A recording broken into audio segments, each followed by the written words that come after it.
ঠিক সময় বা বলা যেতে পারে যে সময় মেসির বেরোনোর কথা তার আগে মেসি এখান থেকে বেরিয়ে গেছেন।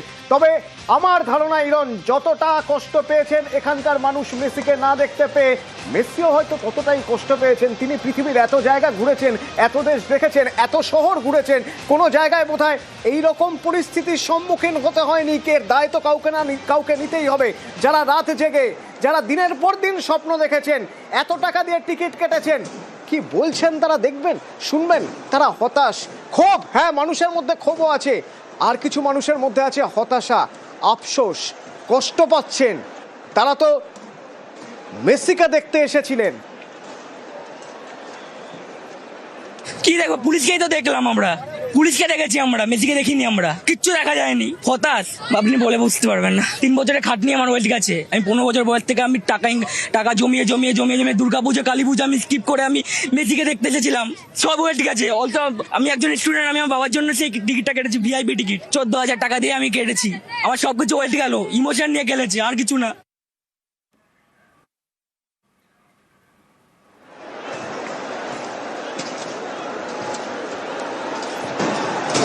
এ আমার শহর, ফুটবলের মক্কার লজ্জা, যে ছবি আজ দেখা গেল। কেউ তো দায় নিতে চাইছেন না। ফুটবল নিয়ামক সংস্থা আমাদের দেশের, আমাদের রাজ্যের ফুটবল নিয়ামক সংস্থা, কেউই দায় নিতে চাইছেন না। তাদের নাকি জানানো হয়নি, তাদের জানানো হয়নি। অথচ পৃথিবীর শ্রেষ্ঠ ফুটবলার চলে এলেন আমার শহরে, যুব ভারতী ক্রীড়াঙ্গনে। এই মানুষগুলো স্টেডিয়ামে সকাল থেকে অপেক্ষা করেছিলেন, বসেননি কেউ, টানা দাঁড়িয়েছিলেন। 11টা, 11:30টায় মেসি আসার কথা, 8টা থেকে এরা ঢুকে টানা দাঁড়িয়ে আছেন। যদি বসলে মিস করে যান। সামনের মানুষ দাঁড়িয়ে রয়েছেন, তাই পিছনের মানুষও দাঁড়িয়ে রয়েছেন। টানা দাঁড়িয়ে থেকেও যখন দেখলেন যে একেবারে সেলফির জন্য যে লোকগুলো আছে হ্যাংলার মতো, তারা মেসিকে ঘিরে ধরে নিয়ে যাচ্ছেন মাঠের চারপাশে, আর মেসিকে দেখা যাচ্ছে না, তখন তাদের কষ্ট হবে না? ওই তো শুনলেন একজন বলছেন যে তিনি কোনো পুজোয় খরচা করতেন না, শুধু টাকা জমিয়ে রাখতেন। শুনেছিলেন মেসি আসবে, যেদিন থেকে উইন্ডো খুলেছে টিকিট কেটে বসে আছেন মেসিকে দেখবেন বলে। তাদের কষ্ট হবে না?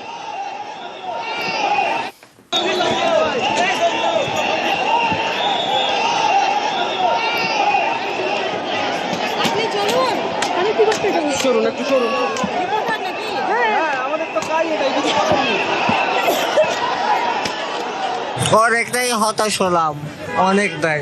দেখেছি, স্ক্রিনে দেখেছি, কিন্তু সামলাটাও দেখতে পাইনি। উনি শারীরিকভাবে প্রতিবন্ধী, তবু কল্যাণী থেকে এসে দেখতে পাইনি মেসি। খুবই খারাপ লাগছে, যে একটু দেখতে পারলে ভালো লাগতো।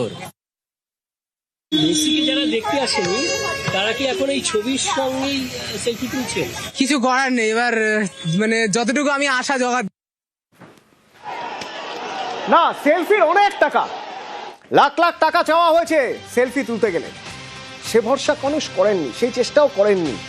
যে মানুষগুলো ফুটবল নিয়ে বাঁচেন, যে মানুষগুলো ফুটবল পাগল, তারা চেয়েছিলেন আমার শহরে আসছে, আমি শুধু এটুকু গিয়ে রাত জেগে বসে পরের দিন স্টেডিয়ামে গিয়ে দেখতে পাবো না, দূর থেকে দেখবো, তাও দেখবো। 5,000 টাকা, 10,000 টাকা, ব্ল্যাকে 20,000, 30,000 টাকার টিকিট দেখবো। এসেছিলেন তারা ফিরে গেলেন কি নিয়ে? তারা ফিরে গেলেন একরাশ হতাশা নিয়ে। শুধু একগাদা কালো মাথা দেখে ফেললেন, তার মাঝে কোনটা মেসির মাথা সেটাও খুঁজে পাওয়া যাচ্ছিল না। তাদের মধ্যে হতাশা থাকবে না? তারপরে হয়েছে ক্ষোভ, এবং সেই ক্ষোভ থেকেই চেয়ার ছোড়াছুড়ি, ক্ষোভ থেকেই মাঠের মাঝে আগুন লাগিয়ে দেওয়া, নিরাপত্তার কারণে তড়িঘড়ি মেসির বেরিয়ে যাওয়া। চলে গেলেন এয়ারপোর্টে, যখন এয়ারপোর্টে পৌঁছানোর কথা তার আগে এয়ারপোর্টে পৌঁছে গেলেন। এদিকে শাহরুখ খান, তিনিও চলে গেলেন এয়ারপোর্টে, তিনিও কলকাতা ছাড়তে চাইলেন, এবং কলকাতা ছেড়ে শাহরুখও চলে গেলেন মেসিও।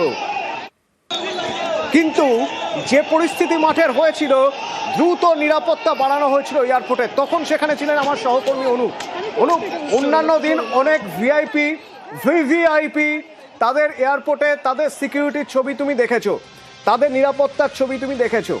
আজকের ছবিটা বোধহয় একটু স্পেশাল ছিল, তার কারণ একজন ইন্টারন্যাশনাল সেলিব্রিটি, তাকে যখন স্টেডিয়াম থেকে বার করে নিয়ে এখানে আনা হচ্ছিল, তখন স্টেডিয়ামে আগুন জ্বলছে একরকম।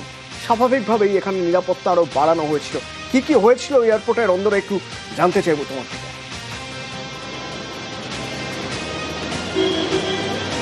বিগত কয়েক বছর এয়ারপোর্টে কিন্তু এরকম নিরাপত্তা বা সিকিউরিটি একেবারে লক্ষ্য করা যায়নি। আজকে যে নিরাপত্তা বা সিকিউরিটি লক্ষ্য করা গেল, যেভাবে পুলিশের পরিমাণে নিরাপত্তা বাড়ানো হচ্ছিল, র্যাব মোতায়েন করা হয়েছিল মেসি যখন একেবারে সল্টলেক স্টেডিয়াম ছেড়ে এয়ারপোর্টের দিকে আসছিল, এবং দেখা যায় ডিসি পদমর্যাদা আধিকারিকের একাধিক অফিসার থেকে শুরু করে ইন্সপেক্টর পদমর্যাদা আধিকারিক, সিআইএসএ, পাশাপাশি দেখলে দেখা যাবে একাধিক র্যাব মোতায়েন করা হয়েছিল। এবং সেই সময় দেখা যায় যে 1 নম্বর যে ভিভিআইপি গেট, সেখান থেকে কিন্তু লিওনেল মেসিকে একেবারে বিমানবন্দরের ভিতরে প্রবেশ করানো হয়। সেখান থেকে সরাসরি তিনি যে জেটের প্রাইভেট জেটের বিমানে এসেছিলেন, সেই বিমানের কাছে নিয়ে যায় গাড়ি, এবং তার পরবর্তী ক্ষেত্রে দেখা গেল শাহরুখ খান তিনি কিন্তু একেবারে নর্মাল যে 3C গেট, সেই গেট দিয়ে ডিপার্চারের ভিতরে প্রবেশ করে। শাহরুখ খান বিগত 10 থেকে 12 বছর কলকাতায় তিনি আসেন, কিন্তু কোনোদিন এরকম চিত্র লক্ষ্য করা যায়নি যে এত পরিমাণ নিরাপত্তা বাড়ানো হয়। অর্থাৎ সল্টলেক স্টেডিয়ামে যে ঘটনা ঘটেছিল তার যাতে কোনো পুনরাবৃত্তি না হয় বা এই পরিস্থিতি না হয়, কোনো সেলফি তোলার হিড়িক না থাকে, সেই কারণে কিন্তু বিধাননগর পুলিশের পক্ষ থেকে আগামী তৎপরতা এয়ারপোর্টে লক্ষ্য করা এইখান থেকেই তো শতদ্রু দত্তকে প্রথমে আটক এবং পরে গ্রেপ্তার করা হয়। শতদ্রু দত্ত তারা তো হায়দ্রাবাদে যাওয়ার কথা ছিল মেসির সঙ্গে, সেই সময়ের কথা একটু জানতে চাই।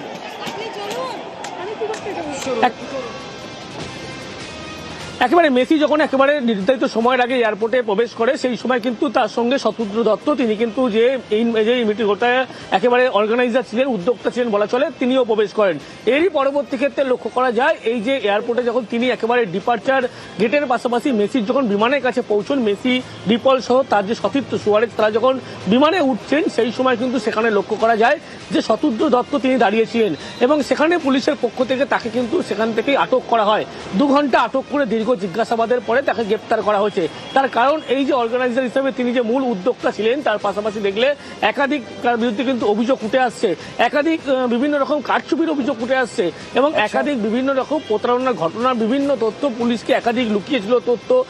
আজকের এই ঘটনায় ধন্যবাদ, আজকের এই ঘটনায় শতদ্রু দত্তকে গ্রেপ্তার করা হয়েছে এবং দর্শকদের টাকা ফেরতের নির্দেশ দিয়েছে police.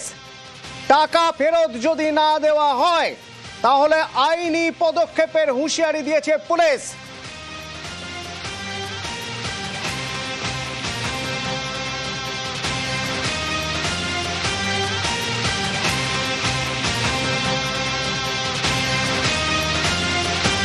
The government has already constituted a committee which will look into all the aspects. The organizers will come through as far as that return of ticket is concerned. They're giving in writing, but we'll make sure that they return, otherwise legal action will be taken. We are taking action so that this mismanagement does not go unpunished. ভালোবেসে বলা হয় ফুটবলের মক্কা আমাদের এই শহর, সেই শহরে আজ লিওনেল মেসি তাড়াহুড়ো করে শহর ছাড়তে বাধ্য হলেন, এমন পরিস্থিতি হয়ে গিয়েছিল। আমরা আমাদের বিশিষ্ট সহনাগরিকদের সঙ্গে কথা বলেছিলাম,